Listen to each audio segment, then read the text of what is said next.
ایک بات تو یہاں ثابت ہوتی ہے کہ حافظ نعیم الرحمان نے یہ بات بھی یعنی جہاں اپنے آپ کو ایک کڑ کے طور پر پیش کیا ہے وہاں پر یہ بات بھی بتائیے کہ طرز سیاست میں ضروری نہیں ہے کہ آپ چھچورا پن یا بدتمیزی لے کر آئیں تبھی لوگ آپ کی طرف گے جو بلکہ یہ کراچی کے اندر جو مظالم ایم کیو ایم نے کیے ہیں اپنے دور میں، جس نے دہشت گردی کی ہے، جتنی تشدد کی سیاست کی ہے اس شہر میں سنتا تھا اس زمانے میں کہ لوگ کہتے تھے آہ لگتی ہے، مجھے لگتا ہے آہ لگی ہے۔ اگر اللہ تعالیٰ آپ کو یہ موقع دے دیتا ہے، اگر ایک مرتبہ پھر آپ کی ہیلو ادھر آ جاتی ہے تو پھر خدا را اس شہر کی بربادی کے بجائے شہر کی آبادی کے لیے کام کیجیے گا۔ 100 روپے سے لے کے ہزاروں روپے تک فنڈ دیا، جوری فنڈ دیا، خواتین نے اپنے ہاتھوں سے زیورات اتار کے ڈالنا شروع کر دیے۔ ایک عجیب منظر تھا، خواجہ ادار صاحب ہیں وہ وہاں سے نئے صوبے کے لیے بڑے بڑے دلائل دے رہے ہیں، ادھر سے حیدرآباد رضوی صاحب آ کے بتا رہے ہیں کہ بھائی نئے صوبہ بننا بہت ضروری ہے، اور ہم نے تو بلداتی جو ترامیم دی ہیں وہ بھی دی ہیں ہم نے۔ تربیت کے ساتھ، سنجیدگی کے ساتھ، سنجیدہ موضوع پہ، ایشوز پہ بات کرتے ہوئے آپ لوگوں کو انگیج کر سکتے ہیں، اور وہ کر کے دکھایا انہوں نے کہ وہ لوگ جو کل تک یار تھے وہ آج ایک دوسرے کو غدار کہتے پھر رہے ہیں، وہ لوگ جو کل تک ایک دوسرے کے دوست تھے وہ آج ایک دوسرے کے دشمن بن گئے ہیں۔ الطاف حسین ان کو گالیاں دے رہے ہیں، الطاف حسین انہیں بدوائیں دے رہے ہیں، یہ لوگ الطاف حسین کو بدوائیں دے رہے ہیں، پھر دوسرے نے بھی آپس میں ایک دوسرے کو گالیاں دے رہے ہیں، بدوائیں دے رہے ہیں، اور ہر مطلب ان کی کوئی اوقات نہیں رہے گی اس وقت شہر میں، کراچی شہر میں ایم کیو ایم کی کسی قسم کی اوقات نہیں ہے اس وقت۔ اعوذ باللہ من الشیطان الرجیم، بسم اللہ الرحمن الرحیم۔ میں ہوں مصطفیٰ عابد صدیقی اور آپ دیکھ رہے ہیں ایمبیسڈر اسپیکس۔ کل ہی لاہور سے واپسی ہوئی ہے، لاہور میں جو کچھ دیکھا اس کا احوال آج یہاں موجود ہے، جس میں اجتماع عام کے علاوہ لاہور شہر میں جو کچھ دیکھا میں نے وہ آج ذکر کروں گا۔ مریم نواز نے لاہور میں کیا کچھ کیا ہے، لاہور کے لوگ، لاہور کے شہریوں سے کچھ گفتگو ہوئی، وہ کیا کہتے ہیں، اور اس کے ساتھ ساتھ سوال یہاں پر یہ بھی پیدا ہوتا ہے کہ حافظ نعیم الرحمان کیا ایک نئے کلٹ کے طور پر سامنے آ رہے ہیں، جس طرح عمران خان ایک کلٹ کے طور پر سامنے آئے تھے، اور اس کے بعد انہوں نے، وہ پہلے سے بھی ایک وائرل ہیرو تھے، اور اس کے بعد انہوں نے آ کے ایک بہت بڑی نوجوانوں کو اپنی طرف راغب کر لیا تھا۔ کیا حافظ نعیم الرحمان پاکستان کے اندر ایک نئے کلٹ کے طور پر سامنے آئے ہیں، ایک نئے ہیرو کے طور پر سامنے آئے ہیں، اور انہوں نے ایک نوجوانوں کی بہت بڑی تعداد کو ایڈریس کر لیا ہے؟ یہ آج کا موضوع ہے میرا۔ دوسری جانب کراچی شہر کے اندر ایک مرتبہ پھر وہ سیاست جو 90 کی دہائی میں ہم دیکھتے ہوئے آئے ہیں وہ جاری ہے، اور نہ صرف جاری ہے بلکہ پھر سے ایک دوسرے کے خلاف گولہ باری پیپلز پارٹی اور ایم کیو ایم کی جاری ہے ایک دوسرے کے خلاف، جس طرح ہم ہمیشہ سے دیکھتے ہوئے آئے ہیں، اور اب ایک نیا شوشہ چھوڑا گیا ہے نئے صوبے کا۔ تو ایم کیو ایم ایک ایسی جماعت جس کو اس وقت کسی صورت میں بھی کسی طور بھی پذیرائی حاصل نہیں ہے، تو کیا وہ ہر کچھ عرصے کے بعد کوئی نہ کوئی ایسا ٹاپک لے کر آتی ہے جس کی وجہ سے وہ میڈیا میں رہے؟ آج یہ بات موضوع بحث ہے۔ ساتھ میں ایک موضوع بحث یہ ہے کہ وہ عالمی لیڈر جو پاکستان میں اس وقت موجود ہیں، تو کیا گورنمنٹ یا ہمارے جو تھنک ٹینکس وغیرہ ہیں وہ ان عالمی لیڈرز سے جو کہ جماعت اسلامی کے اجتماع عام میں آئے تھے ان سے کوئی فائدہ اٹھانے کا سوچ رہے ہیں یا کوئی پلاننگ کر رہے ہیں؟ یہ آج کے 3 سوالات ہیں، اس پہ آج کے ویلاگ ہے۔ اپنی رائے کا اظہار کیجیے گا، ایم ایچ ایس اسپیکس کو سبسکرائب بھی کیجیے گا، شیئر بھی کیجیے گا، اور بھی کچھ باتیں ہوں گی وہ بھی انشاءاللہ آپ سے کریں گے۔ پہلا سوال یہ ہے کہ حافظ نعیم الرحمان کیا دوبارہ سے کلٹ کے طور پہ آ گئے ہیں؟ کیا ایک نئے کلٹ پیدا کر دیا گیا ہے پاکستان کے اندر، یا خود سے پیدا ہو گیا ہے؟ عمران خان کے بارے میں جب ہم نے ایک بات کہی تھی، عمران خان جب پاکستان تحریک انصاف بنائی تھی تو عمران خان پہلے سے ایک ہیرو تھے، 92 کا ورلڈ کپ جیتا ہوا تھا، ایک نام تھا، کرکٹ سے پلے بوائے کے نام سے مشہور تھے، اور اس کے بعد وہ جب پی ٹی آئی بنائی ہے تو 2013 کے الیکشن میں ان کو وہ پذیرائی حاصل نہیں ہو سکی، اس کے باوجود کہ وہ ہیرو تھے، اس کے باوجود کہ 92 کا الیکشن جیتا ہوا تھا، اس کے باوجود کہ ان کی ایک فالوئنگ تھی، لوگ چاہتے تھے، لیکن انتخابی سیاست میں وہ ناکام ہو گئے 2013 کے الیکشن میں، اور اس کے باوجود کہ 2013 میں انہوں نے پرویز مشرف کا ساتھ دیا تھا اور مشرف کے ریفرینڈم کا ساتھ دیا تھا، وہ ناکام ہو گئے۔ پھر 2018 آتا ہے اور عمران خان کامیاب ہو جاتے ہیں، اور اس کے بعد کامیابی کا سفر 2024 تک جاری رہتا ہے، لیکن 2018 کی کامیابی میں ان کے اوپر فیض حمید کا دست شفقت بھی رہا، اور جنرل پاشا کا دست شفقت رہا۔ اس اسٹیبلشمنٹ کی دست شفقت سے عمران خان صاحب کامیاب ہوتے ہیں، اور اس کے بعد وہ کامیاب ہونے کے صورت میں وزیر اعظم پاکستان بن جاتے ہیں۔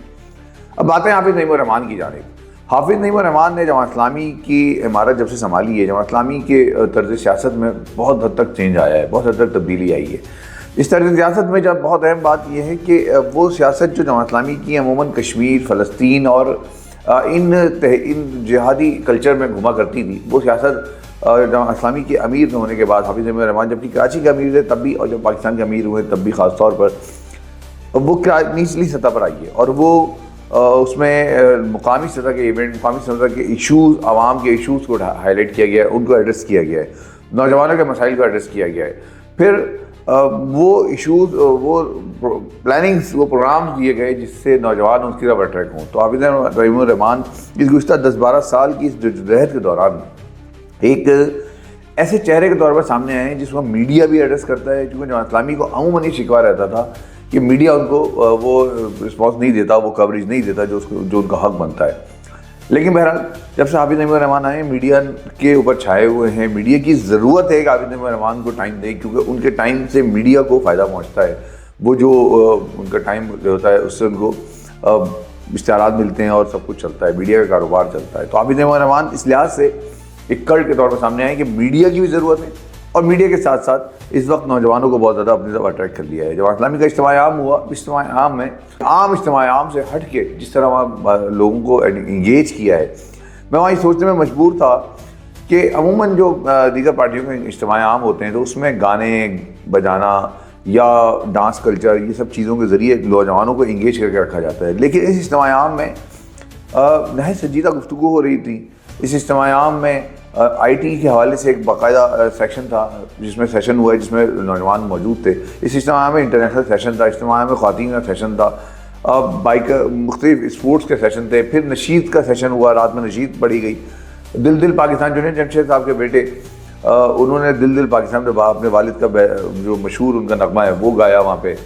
اور ساتھ سے میں ایک دو اور نظمیں ہیں جو پاکستانی قومی ترانہ کی قومی نظمیں ہیں وہ گائیں وہاں پہ. لیکن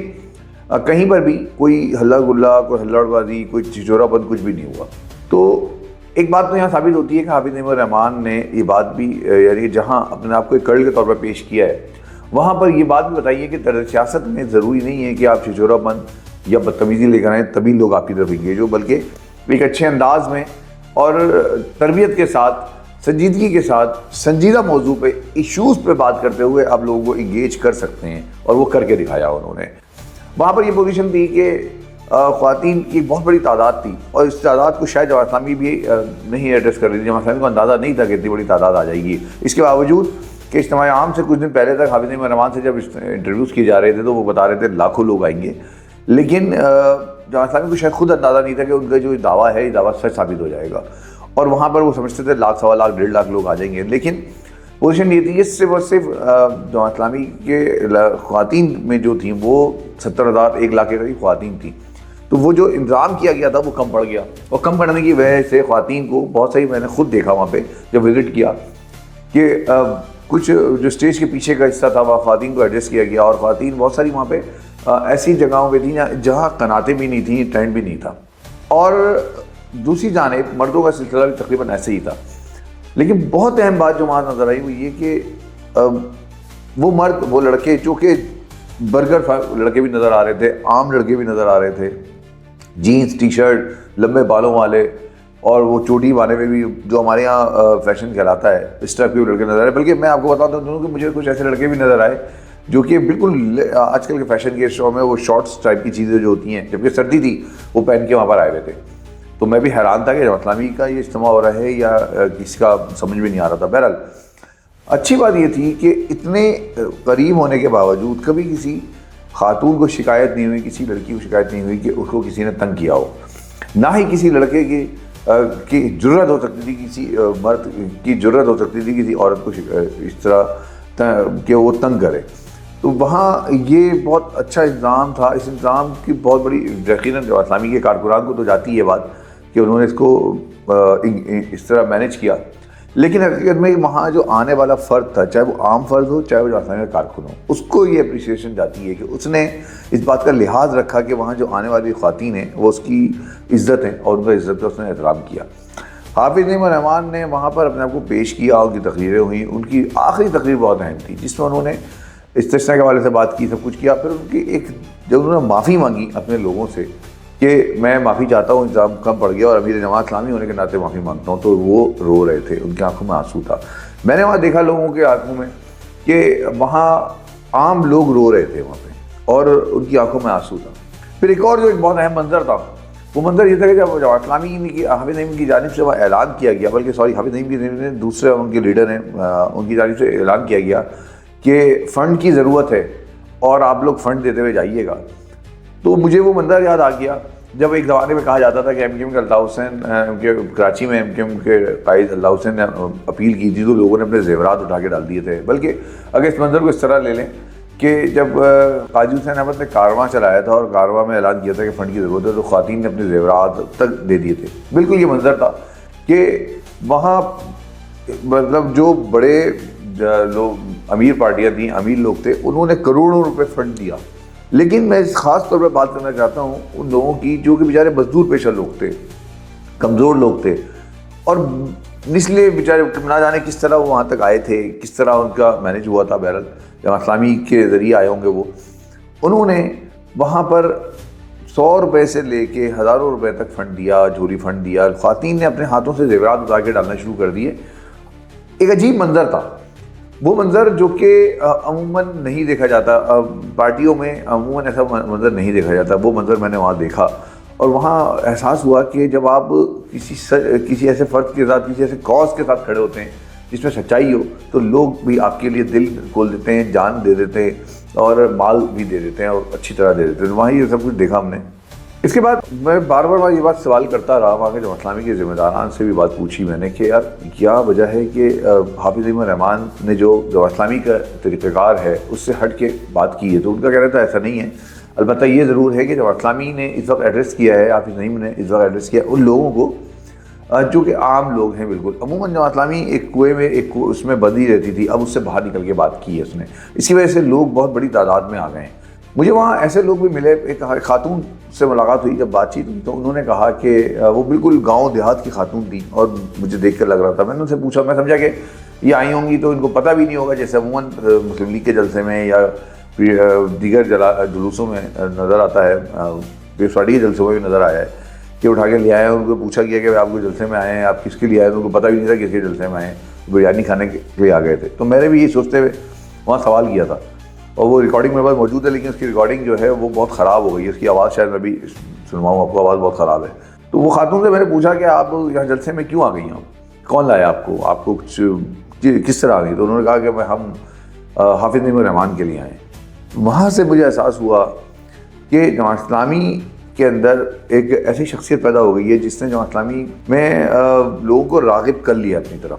اس کا جہاں جماعت اسلامی کو فائدہ پہنچ رہا ہے, اور جماعت اسلامی کو ہو سکتا ہے حکومت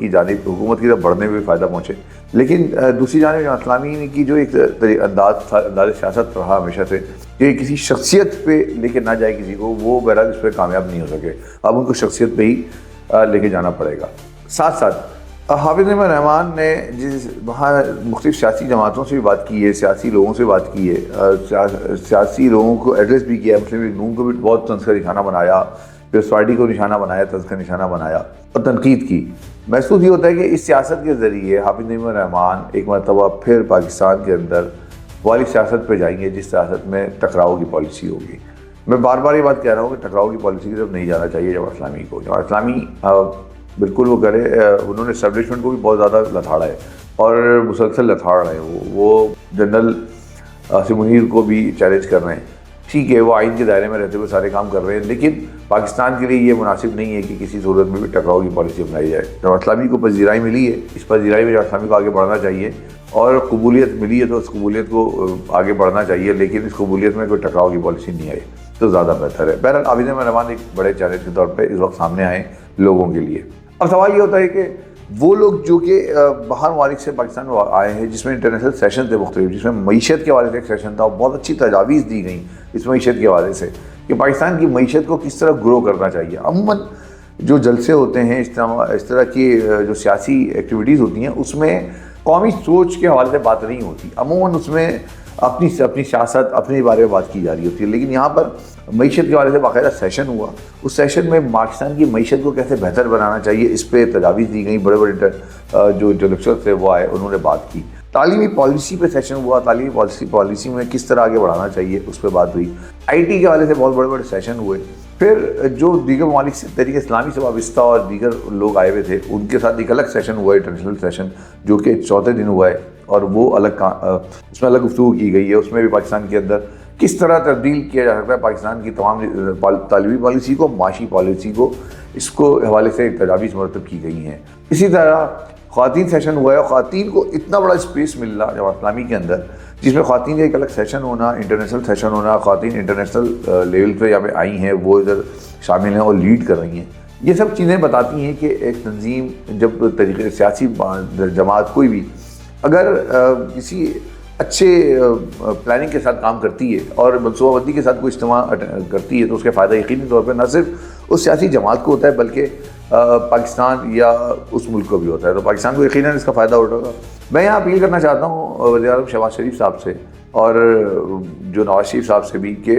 آپ اس سے ہٹ کے سوچیے گا کہ یہاں جماعت اسلامی کا اجتماع تھا جس میں یہ لوگ آئیں، آپ ان لوگوں کو بلائیں جنہوں نے اس وقت وہاں تجاویز دی ہیں جماعت اسلامی کے اجتماع میں پاکستان کی معاشی پالیسی کو بہتر کرنے کے لیے یا تعلیمی پالیسی کو بہتر کرنے کے لیے یا آئی ٹی کے حوالے سے جو کہ وہاں پلاننگ کی گئی ہے، آپ ان سے انگیج ہوں. سیاست میں اختلاف اپنی جگہ، لیکن جو چیز پازیٹیولی ہو سکتی ہے جس سے پاکستان کو فائدہ پہنچ سکتا ہے، آپ وہاں ان کے ساتھ انگیج ہوں، ان کو لے کر آئیں، ان کو بلائیں،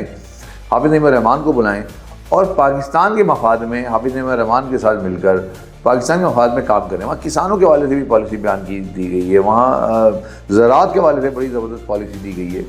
پلاننگ دی گئی ہے. تو اس کو لے کر آئیں، اس کا ایک مرتب کریں، اس کا پورا ڈیٹا مرتب کریں، اس کا ریکارڈ مرتب کریں، اس میں بات کریں. اب کیا کہتے ہیں اسے مطلب اس کے حوالے سے جو تجاویز آئی ہیں اس تجاویز پر عمل کرنے کی کوشش کریں. اس میں کیا کچھ ہیں، ضروری نہیں کہ ساری تجاویز اس قابل ہو کہ اس پر عمل کر لیا جائے. کچھ ایسے سیاسی نعرے بھی ہوتے ہیں،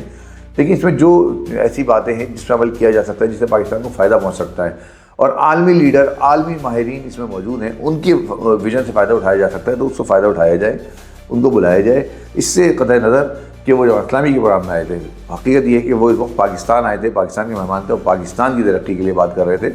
ترکی کی مثال موجود ہے ہمارے سامنے، دیگر ممالک بھی آئے ہیں جنہوں نے اپنے ملک میں ترقی کی ہے. تو یہ لوگ جب پاکستان میں موجود ہیں تو آپ ان کو انگیج کریں اور بہتر تو یہ ہوگا کہ پاکستان گورنمنٹ ان سے رابطہ کرے اور ان سے کہے کہ جماعت اسلامی کے پلیٹ فارم سے ہٹ کے ہمارے ساتھ آئیے، بیٹھیے. اگر آپ جماعت اسلامی سے ساتھ نہیں بیٹھنا چاہتے، گورنمنٹ اگر نہیں بیٹھنا چاہتی تو، لیکن ہونا تو چاہیے دل بڑا کریں، ان کو بلائیں، حافظ نعیم الرحمان کو بلائیں اور ایک آپ گورنمنٹ کی سطح پہ، پاکستان گورنمنٹ کی سطح پہ حکومت کی جانب سے ایک کانفرنس بلائی جائے جس کانفرنس میں ان تمام ماہرین کو دعوت دیا جائے اور جو تجاویز جماعت اسلامی کے سیشن میں آئی ہیں ان تجاویز کو سامنے لیا جائے اور وہاں نئی تجاویز لے کر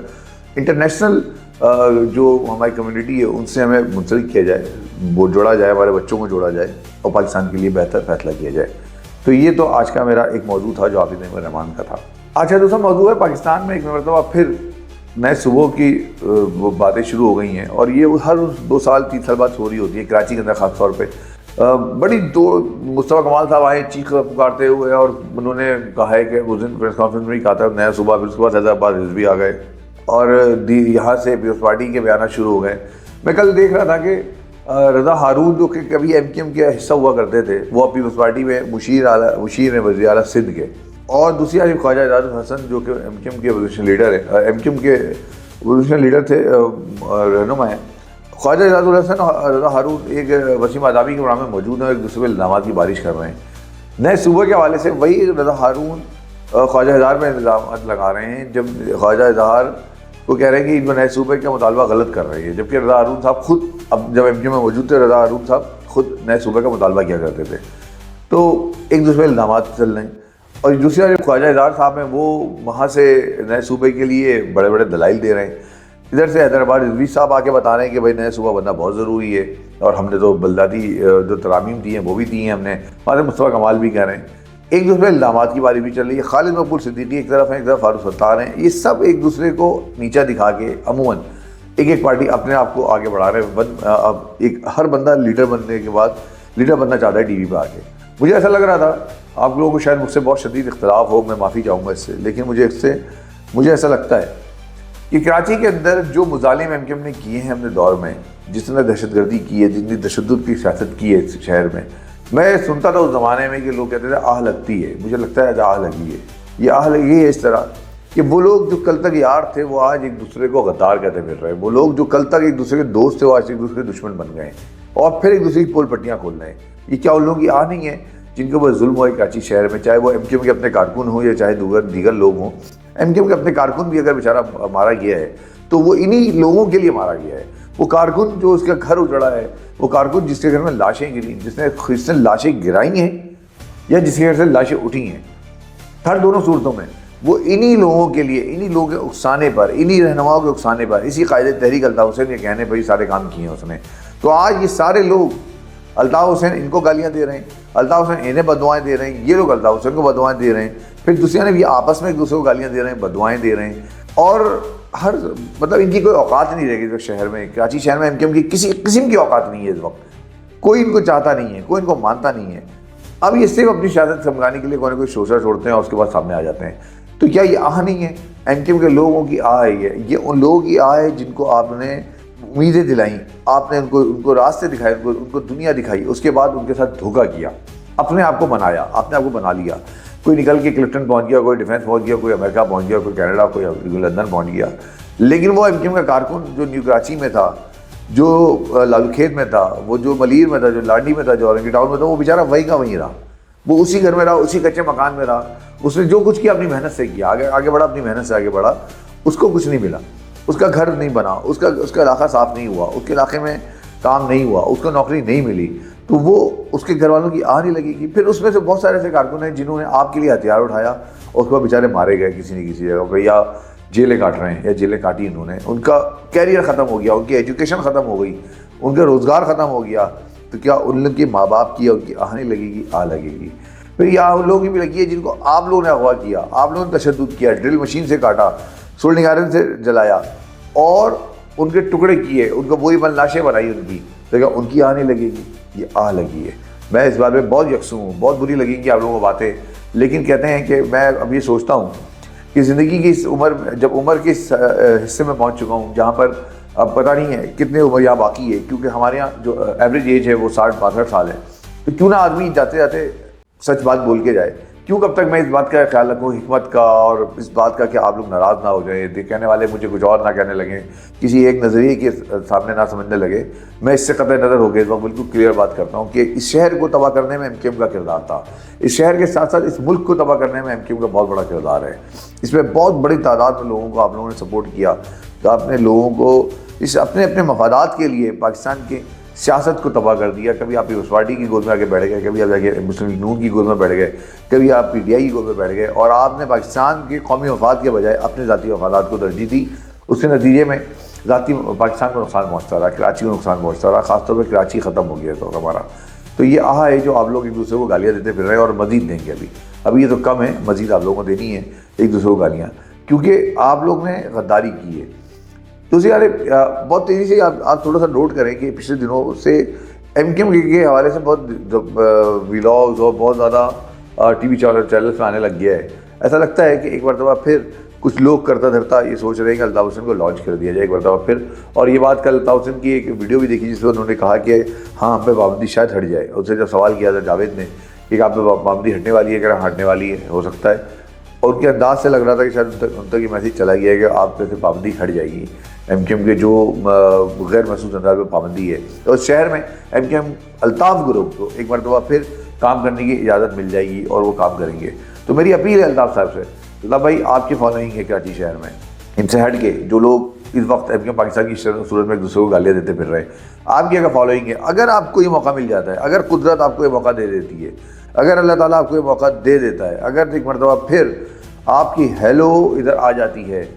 تو پھر خدا را اس شہر کی بربادی کے بجائے اس شہر کی آبادی کے لیے کام کیجیے گا، اس شہر کو آباد کرنے کے لیے کام کیجیے گا، ٹکراؤ کی پالیسی ہٹیے گا۔ اگر اس شہر میں راسلہ بھی موجود ہے، پاکستان تحریک انصاف موجود ہے، تو آپ بھی موجود ہیں، اور آپ تینوں نے مل کے اس شہر کو بنانا ہے۔ پیپلز پارٹی نے تو ختم ہی کر دیا اس شہر کو۔ تو بہتر ہے کہ الطاف بھائی اگر آپ کو واقعتاً کوئی امید پیدا ہو گئی ہے کہ آپ کو اجازت ملنے والی ہے کسی قسم کی شہر میں کام کرنے کی، تو اس شہر کے لیے ضروری ہے کہ اس شہر کے لیے کام کیجیے گا بجائے اس کے ذاتی مفادات کے لیے، کیونکہ آپ بھی عمر کے جس حصے میں آپ کا بھی کبھی بلاوا آ سکتا ہے، اور بہتر ہے جاتے جاتے توبہ کر لیں، ان لوگوں سے بھی معافی مانگ لیں جن لوگوں کو آپ نے قتل کروایا، یا جن لوگوں کی لاشیں اٹھوائیں، یا جن لوگوں کو آپ نے ظلم کیا جن کے اوپر، ان سے معافی مانگیں۔ آپ کی وجہ سے جو آپ کے کارکنان ہیں وہ ظلم کا شکار ہوئے، جیلیں کاٹیں اور پورے زندگیاں ختم ہو گئیں ان لوگوں کی، ان کے گھر ختم ہو گئے، ان سے بھی معافی مانگیں، اور اللہ تعالیٰ سے بھی معافی مانگیں کہ اللہ تعالیٰ آپ کو معاف کرے اور شہر میں رحم کرے۔ بہت شکریہ، اللہ حافظ۔